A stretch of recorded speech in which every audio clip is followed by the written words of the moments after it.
자, 오늘 여호수아 23장 말씀은 이 여호수아의 마지막 유언을 담고 있습니다. 어떤 유언으로 19기를 시작하는 것이 과연 잘 어울릴까라는 생각이 들지만 여러분도 알다시피 제가 선택한 것이 아니기 때문에 그래서 어떤 말씀을 전하는 게 좋을까라는 마음이 들었습니다. 근데 하나님께서 주시는 마음은 유언이란 한 세대의 끝과 동시에 새로운 세대의 시작을 알리기 때문에 의도하진 않았지만 그래도 하나님께서 새롭게 시작하는 우리에게 주시는 또 비전의 말씀이라고 저는 믿게 되었습니다. 이 여호수아의 유언이 되게 긴데 우리가 오늘은 그 부분 중에 일부를 읽었지만 아주 짧게 요약하면 이렇게 요약할 수 있을 것 같습니다. 지켜라, 붙들어라, 사랑하라. 오늘 설교 제목이기도 한데요. 이는 6절에 말씀을 지켜라, 그리고 8절에 하나님을 붙들어라, 그리고 11절에 하나님을 사랑하라 해서 인용한 것입니다. 얼핏 들었을 때는 여호수아의 유언치고는 뭔가 특별히 새로운 게 없는 것처럼 보일 수 있습니다. 하나님 말씀 지키면서 하나님 붙들고 살라는 것이 너무 당연한 이야기가 아닌가라고 생각되기도 하죠.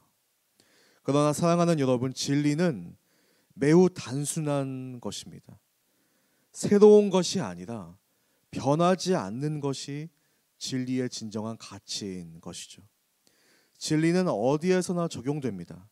마치 나침반과도 같은 역할을 합니다. 내가 어떠한 인생의 상황에 있던 그 나침반을 가리키는 곳으로 간다면 반드시 길이 보일 것입니다. 예를 들어서 내가 위기의 상황 가운데 있다면 진리를 따라가다 보면 구원의 길이 보입니다.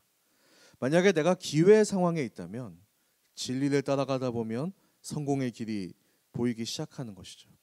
그러나 우리는 진리가 너무 단순하고 뻔하다는 이유로 여기서 오히려 이 진리를 잊고 계속해서 새로운 것을 찾을 때가 있는 것도 사실입니다. 이 여호수아가 이 유언을 남겼을 때 상황이 좀 그랬습니다. 이스라엘 백성들은 가나안 땅에 들어와서 갑자기 완전히 새로운 자신들보다 훨씬 더 발전된 신문명을 막 경험하고 있었을 때입니다. 이 유목민이었던 그들이, 노마드였죠. 그들이 이제 농사를 짓는 법을 배우기 시작했습니다. 이집트에서 나와서 이집트의 상형 문자만 알고 있던 그들은 가나안 땅에 들어가니까 이 고대 페키니아는 알파벳을 쓰는 문자 문명이었거든요. 그 당시 유일하게 22개의 음가로 발음 표기로만 사용했던 그런 상당히 발달된 그런 문자를 가나안이 갖고 있었습니다. 그들은 그걸 통해서 급작스럽게 수천 개의 상형 문자를 외우는 것이 아니라 음가를 통해서 많은 사람들이 쉽게 읽고 쓰는 그런 기술을 터득하게 되는 것이죠. 소통이 쉬워졌고 모든 것들이 발전되는 것을 볼 수가 있었습니다. 그러니까 모든 게 새로워졌어요. 모든 게 훨씬 더 편해졌어요. 떠돌이 인생 40년 동안의 그 인생은 끝나고 정착해서 사는 기쁨을 막 누리고 있는 그런 대략 15년 정도의 시간이라고 볼 수 있습니다. 그러면서 그들은 점점 변치 않고 지켜야 하는 것들에 대해서 관심이 줄어들기 시작했습니다. 우리 함께 3절부터 6절까지 말씀 읽어보도록 하겠습니다. 시작. 너희는 너희 하나님 여호와께서 너희를 위해 이 모든 민족들에게 하신 일들을 다 보았다. 너희를 위해 싸우신 분은 너희 하나님 여호와이시다. 보라, 요단강에서 서쪽 대에 이르는 남아있는 나라들 곧 내가 정복한 나라들의 모든 땅을 내가 너희 지파들을 위해 제비 뽑아 유산으로 나눠 주었다. 너희 하나님 여호와께서 친히 너희 앞에서 그들을 내쫓으실 것이고 너희 보는 앞에서 그들을 몰아내실 것이다. 너희 하나님 여호와께서 너희에게 약속하신 대로 너희가 그 땅을 차지하게 될 것이다. 그러므로 너희는 용기 백배해 좌우로 치우침 없이 모세의 율법책에 기록된 모든 것을 지키고 실행하라. 아멘. 자, 그들이 잊어버린 것은 바로 지금의 평화가 계속해서 유지하려면 아직 남아있는 적들을 완전히 물리쳐야 한다는 것이었습니다. 이 잠시의 평화에 가려져 아직 적들이 매우 가까운 주변에 살고 있음을 이들은 망각하기 시작했던 것이죠. 오히려 적들의 문화, 그들의 문화에 심취해서 그들의 어떠한 새로운 문명에 빠져서 이스라엘 백성들은 살고 있었습니다. 이 여호수아가 왜 모든 민족들을 정복하지 않았지라고 여러분들이 생각할 수 있을 것 같아요. 근데 여호수아에게 주어진 임무는 되게 분명했어요. 이 가나안 땅의 당시에는 30개의 성읍 국가들이 존재했습니다. 크게는 7민족이었고 30개 정도의 이 국가들이, 작은 소수 국가들이 존재했는데, 그 중에서 여호수아 역할은 아주 크고 무너뜨리기 어렵고 중심의 구심점을 하는 이 성들을, 국가들을 전복하는 것이었습니다. 그 여호수아는 그 땅들을 다 점령했어요. 이제 그 다음에는 이스라엘 12지파들한테 땅을 나누어 줍니다.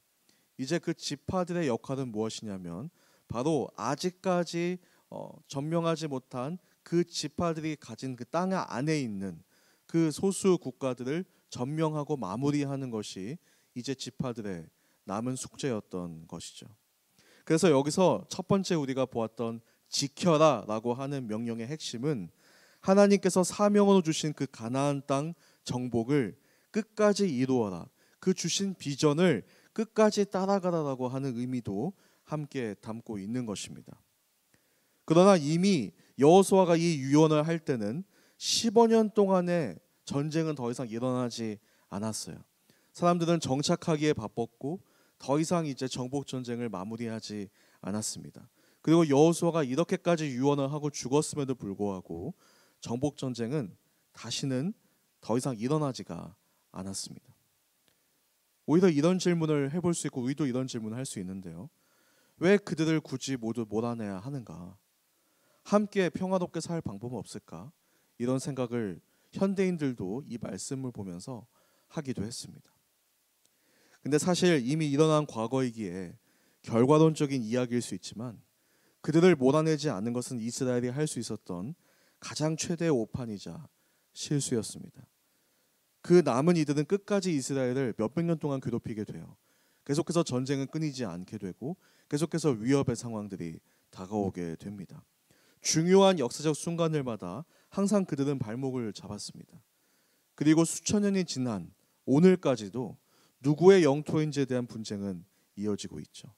여호수아서에서 볼 때 재밌는 것은 그때도 가자가 점령이 되지 않았습니다. 오늘도 가자가 점령이 되지 않죠.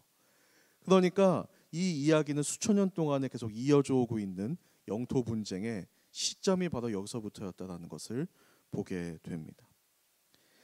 그러나 하나님께서 그들을 몰아내라고 했던 가장 중요한 이유는 그런 어떤 정치적인 문제만은 아닙니다. 바로 좀 전에 말씀드린 이 새로운 문명과 훨씬 더 깊은 연관이 있습니다. 그러니까 농업 기술을 이제 이들이 가나안 사람들 통해서 배우게 되었어요.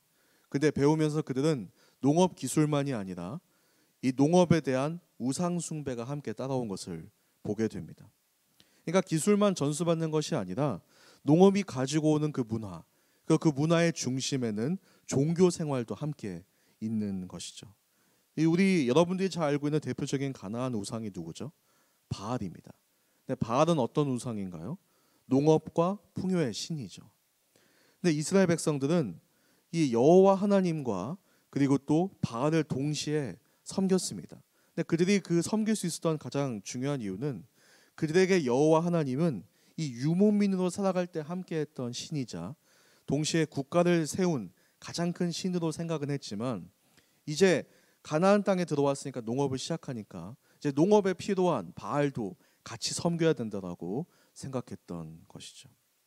뭐 그럴싸하게 들리지만 사실 바알 숭배가 여러분 아시는 분은 알겠지만 신전에 있는 창기들과 성적으로 부적절한 관계를 맺는 매우 타락한 행위를 합리화하는 되게 비인도적인 행동이었던 것도 우리는 생각해 보아야 합니다. 오늘도 우리에게 새롭게 이익이 된다고 하는 기술들을 보면 계속해서 이렇게 하나님으로부터 멀어지게 하는 역할들을 동시에 하고 있음을 보게 되죠. 예를 들어서 우리가 인터넷과 스마트폰이 있기 전과 후의 삶을 비교해 보면 알 수 있습니다. 이 세상의 역량, 특히 반성경적인 어떠한 역량들이 우리 스마트폰을 통해서 24시간 내내 우리에게 오고 있고 우리가 거기에 영향과 노출되고 있는 것을 보게 됩니다. 당연히 매우 유익하고 유용하지만 잘못 사용하게 되면 매우 위험한 것 또한 사실인 것이죠. AI 발전 또한 마찬가지예요. 분명 많은 이들에게 도움이 되고 있습니다. 그런데 무엇이 필요하면 이제는 우리가 하나님이나 사람이 아니라 AI를 가장 먼저 찾는 것이 일상이 되어가고 있다는 것을 보게 됩니다. 그러니까 점점 AI가 마치 전지전능한 것으로 인식이 되어서 사실은 거의 하나님을 대체하고 있다는 그런 현상이 일어나고 있는 것이죠. 문제가 생겼을 때 기도하는 것이 아니라 AI에게 먼저 물어보고 방법을 알기 위해 말씀을 찾는 것이 아니라 AI가 가장 먼저 우리의 질문의 대상이 되는 것이죠. 저도 설교를 준비할 때 보면 예전에는 이 말씀의 뜻을 알기 위해서 기도했다면 이제는 AI에게 바로 물어보는 성향이 생겼다는 것을, 습관이 생긴 것을 되게 보게 됩니다. 참고로 AI를 이 시대의 바알로 예시를 들라고 조언한 것이 챗GPT라는 점도 아이러니합니다. 네. 본인이 바알이다 이렇게 제안을 하더라고요. 그러나 우리가 그 여호수아를 통해서 그의 유언을 통해서 다시 한번 기억해야 되는 것은 무엇이냐면 내 인생을 정말로 책임질 수 있는 분, 나의 적들과 싸우시는 분은 바로 하나님이라는 것입니다. 기술이 내 인생을 책임져 주지 않습니다. 새로운 문명이 남이 여러분을 책임져 줄 수 없습니다.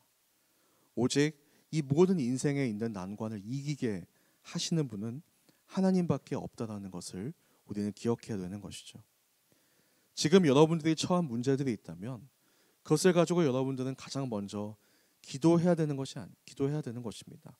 뭐 AI를 물어보고 친구들에게 물어보고 가족에게 도움을 요청하고 그래도 해결이 없으면 기도하는 것이 아니라 가장 먼저 하나님을 찾고 기도해야 하는 것이죠.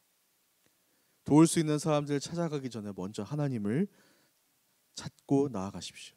삶의 어려운 순간들을 극복하는 비결은 하나님을 찾고 그분의 말씀을 지키는 것입니다. 그것이 진리라고 하는 것입니다. 어떠한 상황 가운데서도 우리가 가장 먼저 바라봐야 되는 나침반은 바로 하나님이다라고, 그리고 말씀이 우리의 기준이 되야 된다라고 이야기하고 있습니다. 우리 이어서 7절에서 11절 말씀도 한번 읽어보도록 하겠습니다. 시작. 너희 가운데 남아있는 이 민족들과 뒤섞이지 말고 그 신들의 이름을 입 밖에 내지도 말라. 그들의 이름으로 맹세하지도 말라.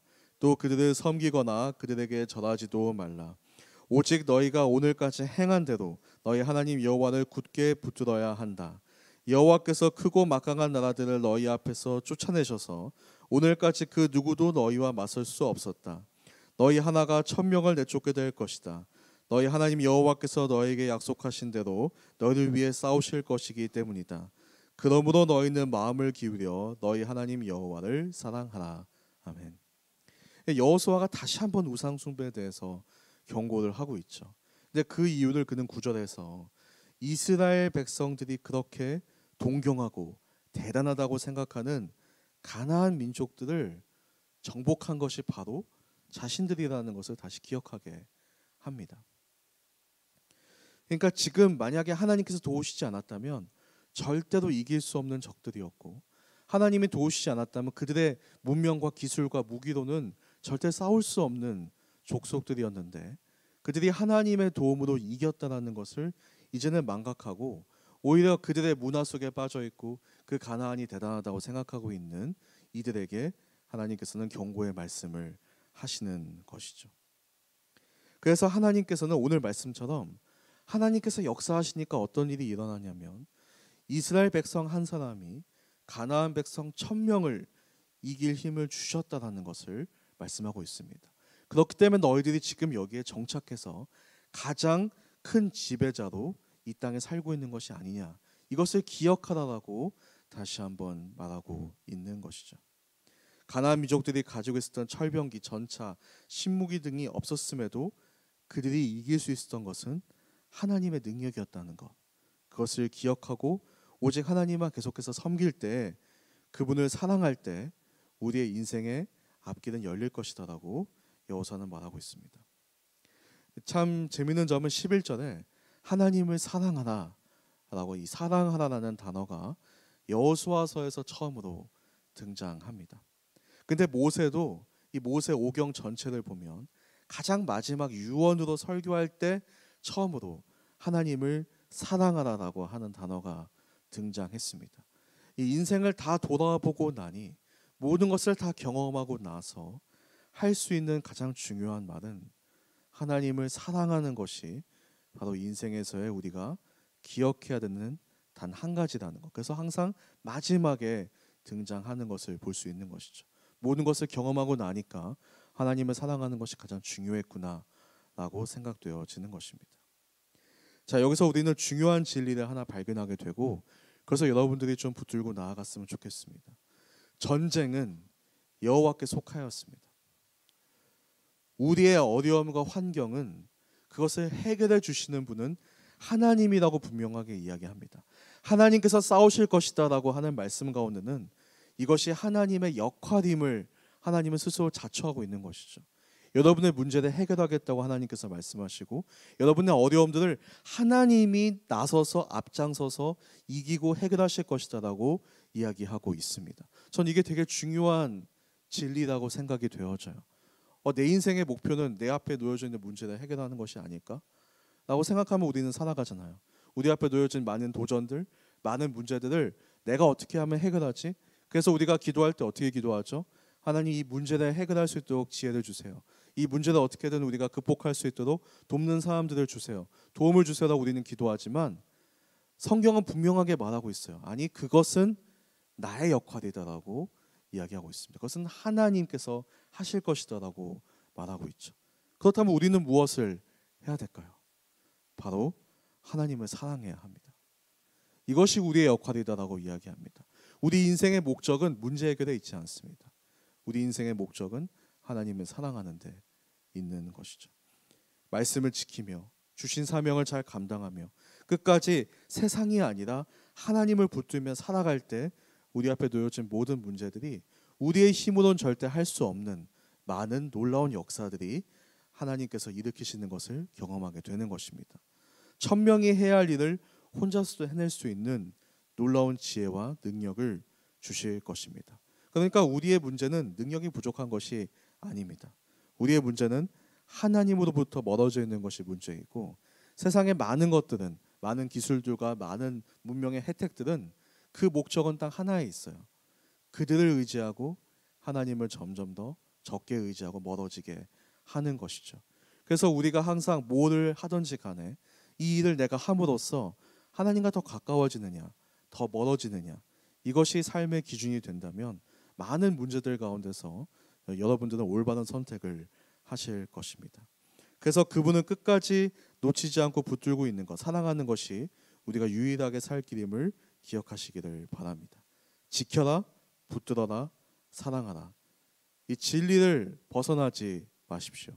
특히 앞이 안 보일 때, 무엇부터 시작하면 좋을지 진짜 모를 때 영혼의 나침반은요, 계속해서 하나님을 사랑하라고, 그분의 말씀을 꼭 붙들라고, 하나님께 더 가까이 나아가라고, 기도하라고 그렇게 가르치고 있습니다. 여러분의 인생을 아름답고 선하게 인도하실 하나님의 은혜를 여러분들께서 경험하는 또 이번에 또 특별히 19기 여러분 모두가 되시기를 축복합니다.